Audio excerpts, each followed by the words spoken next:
I died once already. In my first life, I blindly believed in my family's kindness, but they poisoned me slowly, smiling as they did it so they could steal my inheritance. I died powerless and full of regret. When I opened my eyes again, I went back in time. I promised myself one thing: I will never forgive them. To get back what I own, I needed power and protection. And the only choice I could think of is the Lapillion family. So I walked straight into the lion's den and proposed a 1-year contract marriage to the Grand Duke.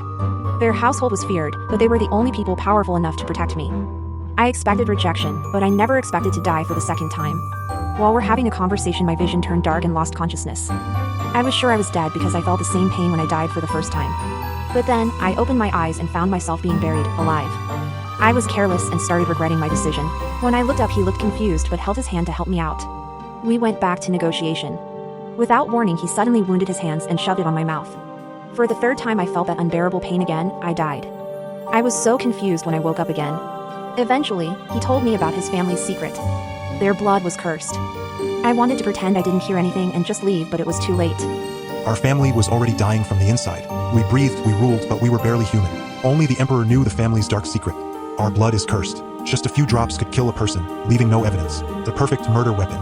To the Emperor, this curse was not a tragedy. It was the perfect leash. I went to war as he demanded. Follow his every whims.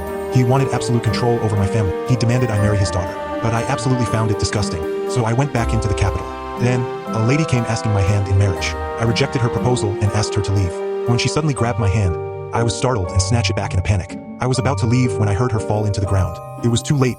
She is not breathing. She is dead. I asked my men to bury her in silence, but they run back screaming she came back to life. I went to check it with my own 2 eyes, and she was indeed alive. This incident was an opportunity to learn more about our blood. I can't just let her go. When I confirmed once more that she was immune with our blood, I made sure she would stay. I made the terms clear. Once the danger surrounding her passed, she would be free to leave, in exchange for protection and for providing us with her blood for research. A temporary wife, a convenient shield, nothing more. That was what I told myself. At first, protecting her felt like a responsibility. Anyone who threatened her threatened me. When I learned she was in danger, I ran to protect her.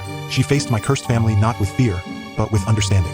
I got mad sometimes because of her absorbed accusations, but it was me who was really foolish for not knowing anything. When she told us about the truth behind her first death, I trembled. It was our blood. As I slowly learned her past without realizing it, I wanted to protect her not because of the contract but as a man. That was when I understood the real danger. If I asked her to stay, the curse would claim her life eventually. If I let her go, I would lose her anyway. For the first time, the poison in my blood was not my greatest fear.